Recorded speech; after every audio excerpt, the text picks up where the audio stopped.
Hearing none, I'll entertain a motion to accept the financial report as presented.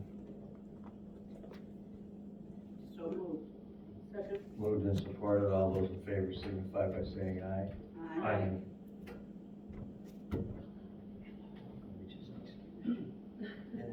Excuse me. Anyway, first item under new business is the June 12th yearly informational meeting. Nick? Yes, so if you recall, according to our Public Act for the DDAs, we have to have 2 informational meetings per year. It can be a part of another meeting as well. So we usually do one here during the DDA meeting, which is a little bit more in detail, and it's just kind of a summary of some of the successes we had and where we're looking for the next year. So the June meeting, I always feel, is the appropriate time to do that. And then in the August meeting, I will then present at the village council meeting and kind of give a summary of what we do here. And so this is just kind of informational, especially for those that are the chairs of our committees. Within the next week or so, I will get with you to kind of talk through our, I've met with everybody and we've talked about our work plans, but just kind of go through them a little bit more and make sure that we have successes that we want to talk about for each of the committees. So I just wanted to make sure everybody knew that that was coming up. Thanks, Nick. And the next item is new ethics ordinance. Yeah, so we're on track for the record DDA meeting right here. So this one is also just informational. It's in your packet. It's the new ethics ordinance for the village council, and it's just there for you to make sure that you get familiarized with it. It's for all the commissions and committees of the village, and so that's just there for you for informational. Has this ordinance already been through the council approved? And Yes. Okay. All right, does anybody have any questions? Thank you.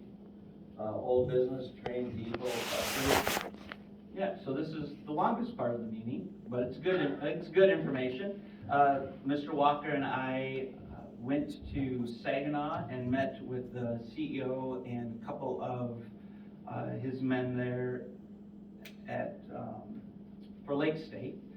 And we went there specifically to talk about some of the help that we felt Lake State should be giving us with the move of the train depot, and specifically with the fact that the last time we were all ready to move the depot, we had the Wolf movers out. We had a plan. We were talking about how we needed to shore up the depot, and at the end of the meeting, the guy from Wolf Movers looked out the window and said, "Who owns those lines?" And why he didn't say that beforehand, I don't know, but in order to move the depot, they have to raise it up 7 feet in the air, and then they place it onto a platform. So those lines are in the way, and we found out they belong to Lake State. So we had a meeting with Lake State and talked about them wanting to move them and how they can move them, and they sent us an invoice to do that for $150,000. So we just felt that that was not fair for them, part of them, they have been working with us in other ways that they want the depot moved just as much as we do. And so we went and met specifically to talk about that. So the good news is they have said they will donate the flagman time, because whenever you do any work within a certain area of the train track, you have to have flagmen there. And so they are willing to donate their time of those flagmen, which is usually very expensive to do, for when we move some of the trees that have to be moved out of the way, as well as when the Wolf Company is preparing to move the depot. They've also want to work with us in doing which is really cool, and Mr. Walker was part of one of these at one time. It was his idea that we do this for the depot, of doing a dinner train fundraiser to also raise funds for the depot. And so that's going to happen in the fall, and they're going to we'll be working with some local restaurants to provide the meals, and then, charge in order to, If you should happen to own a restaurant or a cafe. talk to either Jerry or I.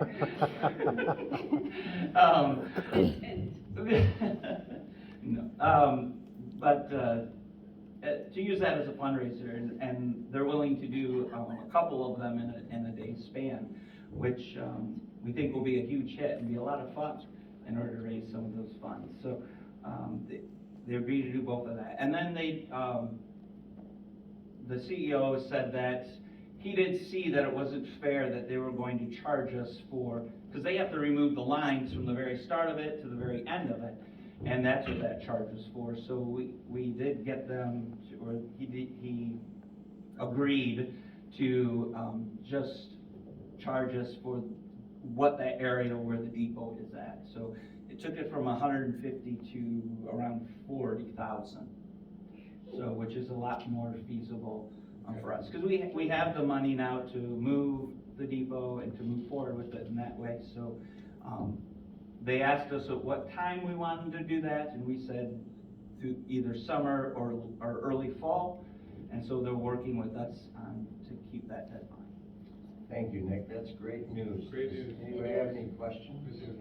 So Nick, the dinner train, is this going to be a train car that we're, yeah, that's cool. Yeah, so they have passenger trains, and did they, So there'll be 3 or 4 cars in total, and so we'll be able to sell, if we do a lunch train, which will be much better as far as food preparation and presentation and everything, we can get 100 or maybe a little better than 100 people at a time.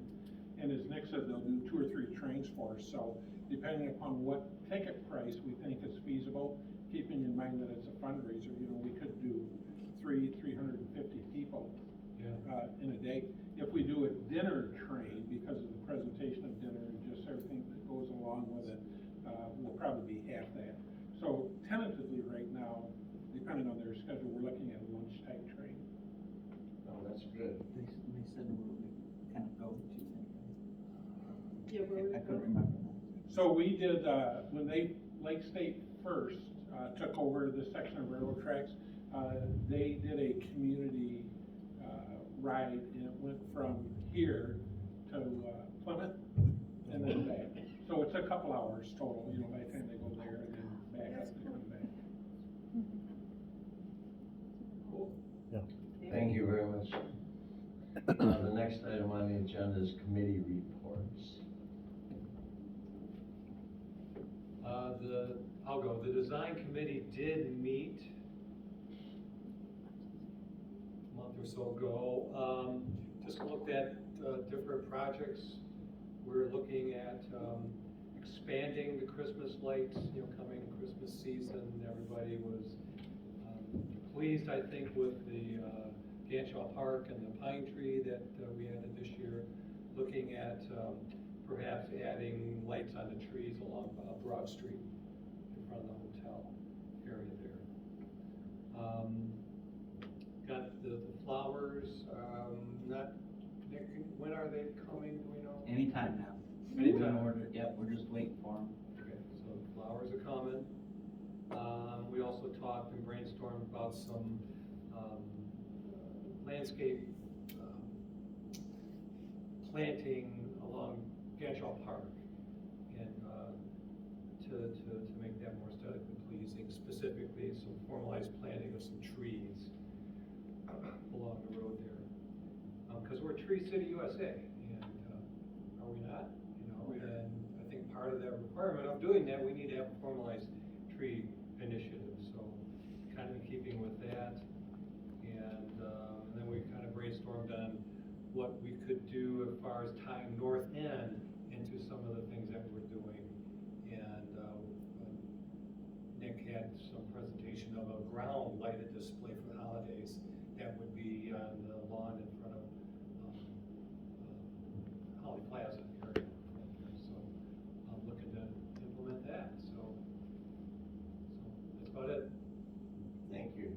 Anybody have any questions? Ganshaw Park, the gazebo. I saw, is it stripped down? Is that gonna be painted or stained? something? It looked like it was a little rough. So I don't know if they're working on it or not. I mean, the DPW usually every couple of years, they do whatever necessary repairs and then repaint. Yeah. So I can check and let you know. But Caught my eye as I was driving, I wondered what Okay. the scoop was, because I thought it was just redone not that long ago, or painted or something. Yeah, Wasn't well, it? because it's Yeah, aged, last I mean, year. really every couple of years it has to be redone, Gotcha. so. Gotcha. I can talk about promotions, we just had Ladies Weekend out. Think it was pretty successful. We're gonna meet again probably next week, just to reconvene on everything, and then we have Arts in the Alley in June, the first Friday in June, so we need to get our act together, to put all that stuff together, I'm looking at you, because for promotions. Anybody have anything else? Okay, moving right along, the director report, I think you already gave it. Yep, just wanted to, it is in your packets, but just wanted to take the time to welcome Tina to the board as well, and what she'll bring to our board.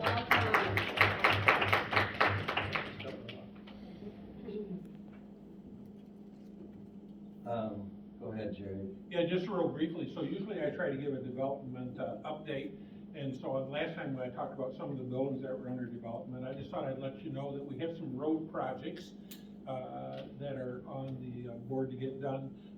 South Broad Street, which is from Waterworks Park to the railroad tracks here, so we have a bid accepted for that, we're just waiting for a start date, and so that should be a relatively quick project, as they're just doing a mill and fill, which means they mill it down about 2 inches and then put a fresh cap over it, and that should be 7 to 10 year length. Yeah, there's a couple big potholes right now in that stretch. Okay, They're significant. okay, yeah, sure, I'll pass those along to the DPW. Mhm. In addition, Village Council authorized earlier in the year for staff to make application to the state of Michigan for some sewer line repairs in the amount of $11 million. So we have made grant and loan applications to the state of Michigan. We're waiting to hear what dollar amount we will be awarded, and that we will be awarded something. We just don't know what the breakdown will be between grant and loan. We are, of course, hoping for heavy on the grant part of it, so that we can do more work. At this council meeting tomorrow, council will be holding a public hearing, and we'll be moving on to our second portion of repairs, and that being water line repairs, water main. So the beauty about doing all this sewer and water work, and some of it has plant upgrades components for both those, but the beauty of doing sewer main and water main upgrades is, of course, they're all under the road. So when those get replaced and repaired, we get new roads. So we're looking at, in total, we'll probably have in excess of $15 million in work that we have on the line that we're looking at. So in conjunction with the loan request, grant request application that we submitted to the state, I met last Wednesday with Senator Lisa McClain, and there are some federal dollars available. And so I'm working with some staffers from her office now and putting our name in the hopper for consideration for some of those funds, which will offset, and because they're different state funds, the federal funds, we'll be able to use those funds in conjunction. So we're hopeful to get some of that too.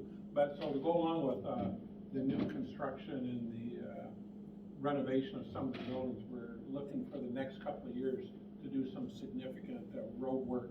And Director Clausen with the DPW already has in line to do some significant sidewalk work over the next couple of years.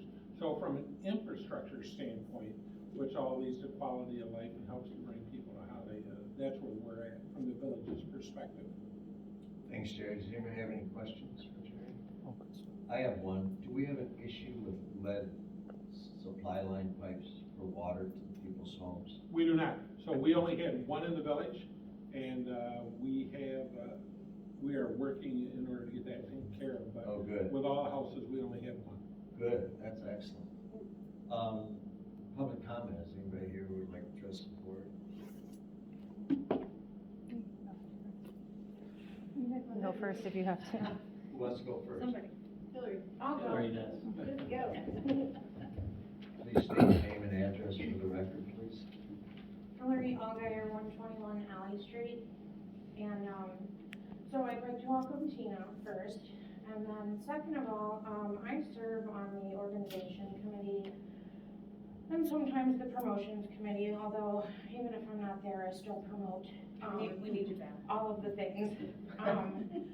But so we're working on getting our vision statement, redone, and I would also like to redo our mission statement, but that's a whole separate issue. But, with that, we're gonna need money, and I feel like they're really great fundraising ideas, and I would like to help Linda with having regular fundraisers. Maybe we could do them quarterly, and in the past, I think that maybe it didn't move forward because when I was asked where I wanted the money to go, my answer was, I don't know, wherever, you guys tell me, I'll do the work, you guys figure out where the money goes. But now I want the money, I wanna do fundraisers so that our money, we can implement the things that we want to improve in our vision statement. Okay. And unexpected $40,000 expenses and whatever, but to make the things happen that we want to do. I mean, every meeting I go to, everybody's like, oh, well, we don't have money. Well, we could have money if we did fundraisers, and I'd like to do one. Well, I've told a few of you, well, most of you, about my idea to auction off men for Ladies Weekend, for all the ladies that don't have a honey for their honey-do list, and have contractors, and obviously no sexual connotation whatsoever. Everybody needs a tennis. And so I don't know if we could move forward with that. I would like to for maybe November, or we could do just a standalone fundraiser outside of an event. But I think that it's important for me that we do fundraisers that are like, I want to do the work. I want to do this, and I would like support with that, if possible. Yeah, I think channel it through like the promotions committee as you suggested. Yeah, thank you very much. Is organization the one that's supposed to do fundraisers, or is that promotions, or? Organization. It is organization, okay, yeah. We're in the right place. Okay, so then, yes, as long as I. Yeah. Sure, okay, thank you. Thank you, have a good night. Anybody Yeah, else? that was slippery, Anna. You Kristen? Okay.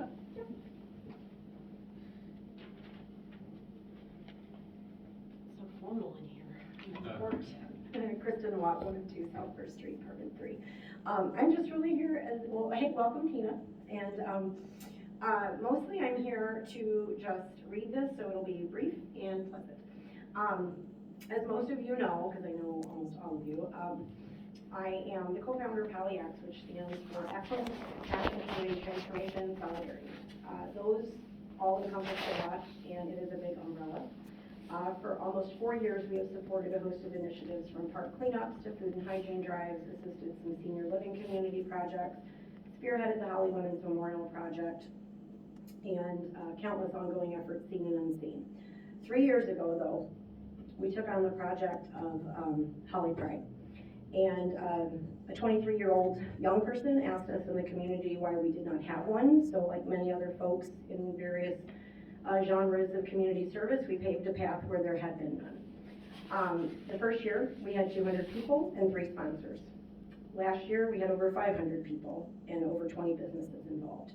And a personal thank you to Vincent Kari, because the generosity that they had to allow us to use Venue 111 allowed us to grow this effort. And after much community feedback and expected growth, we have expanded this year to Lakeside Park. Many of you have sponsored this event previously or currently, and I wanted to thank you publicly and personally. I wish you all had the experience that I have had in meeting and hearing from Holly citizens, young and old, how much this event has meant to them. Creating safe spaces and showing kindness and inclusiveness is to one's community changes and possibly even saves lives. I am pleased to announce that numerous local organizations have joined this year to support and the service of the Holly LGBTQ+ community and its allies. Everyone in this room right now works with or among someone or has a friend or family member that is a member of the LGBTQ plus community. Our business community's diversity has also grown in the last several years here in Holly, and many of our local leaders have children in this community as well that fall into this category. I would like to personally invite you all to attend or support our efforts if you aren't already. We will also have, as guest speakers, as far as dignitaries joining us here in Holly. For the first time, we will have Oakland County Circuit Court Judge Amanda Shelton and Senator Rosemary Bear as our distinguished guests. And I just want to say thank you to the Holly PD, who not spoke last year. He will be there again this year. It made a huge difference. I've heard more about that speech all year than anything else, and so he is joining us again. The Holly Village Fire Department will be there on site with a fire truck for the kids, and I'm excited for people to see the new park structure at Lakeside Park as well. I lost my spot, but I think the last thing I will say is thank you to all of you who have, Holly, Kari, and everyone who has contributed in some way to just making everyone in Holly feel like they belong in Holly. And I'm very excited to announce that Andy's food truck will be at this event. And I personally just need a mushroom burger. I don't, everything else is whatever. And we will also have Valley coffee there as well, because we don't want anyone having crappy coffee at our event. And numerous other things. The library, Haya will be selling popcorn. I mean, really, the organizations have jumped in this year to be present, not just businesses, and that's really what it's about. And then also celebrating using our park space. So that's not really technically a DDA thing, but I am going to local meetings and just letting people know this is happening. And we appreciate the support. And if it's not your thing, it's not your thing, that's okay. But if it, I always just tell people come and see. Like, there's a lot of love going on at this stuff, and it makes a difference in a lot of lives in our community. So anyway, thank you for your time, and welcome. Thank you, Kristen. Anna? Anna Matson, 15091 Western Valley. In the General Village Law Act, Section 7.2, it says, "A person in default to the village is not eligible for any office in the village. All votes in an election for or any appointment of a person in default to the village are void." When Ms. Embry was appointed to the DDA, she was in default to the Village of Holly. In fact, she was sent a shut-off notice for her water 4 months in a row preceding her appointment. This makes her ineligible for any office.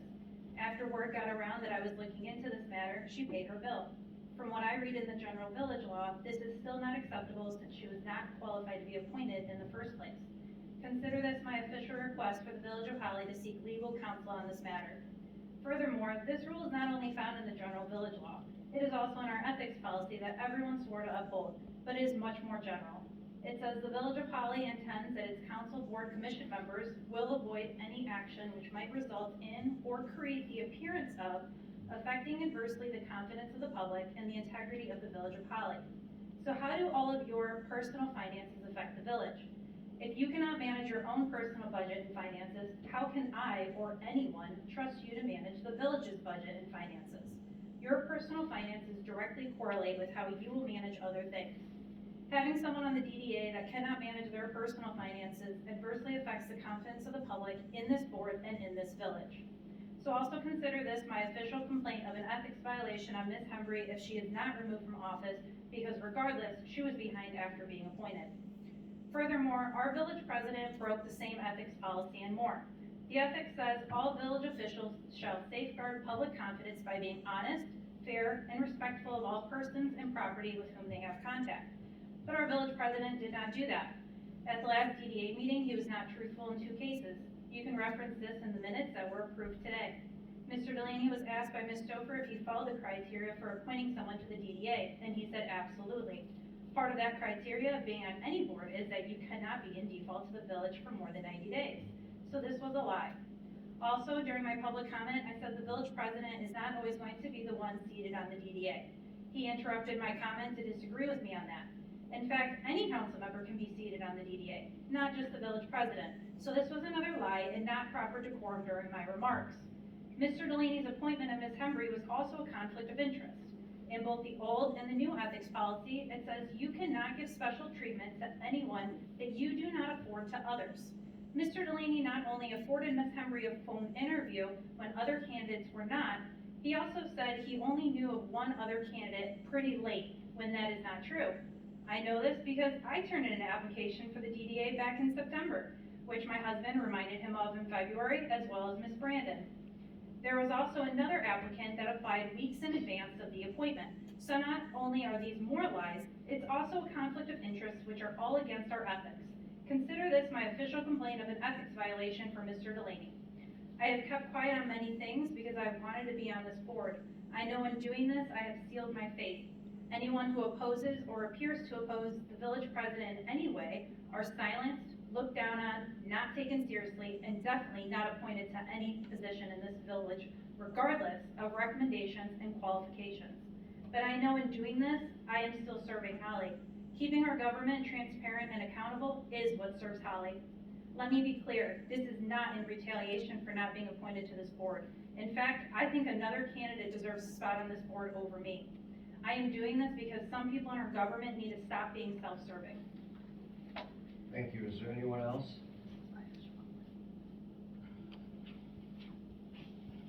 Hearing none, I'll close public comment. The next item on the agenda is board comments.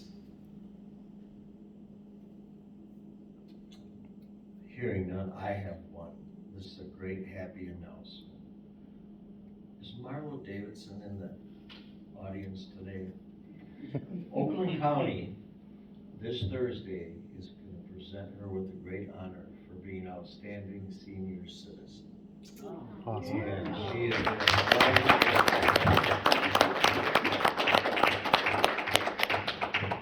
I look forward to being there and participating in the proclamation we're going to give you. Thank you for all you do for the community. It's incredible. Thank you. Awesome. Thank you, thank you, thank you. Does anybody have anything else? I'm hearing none. The DDA meeting is adjourned at 6:29.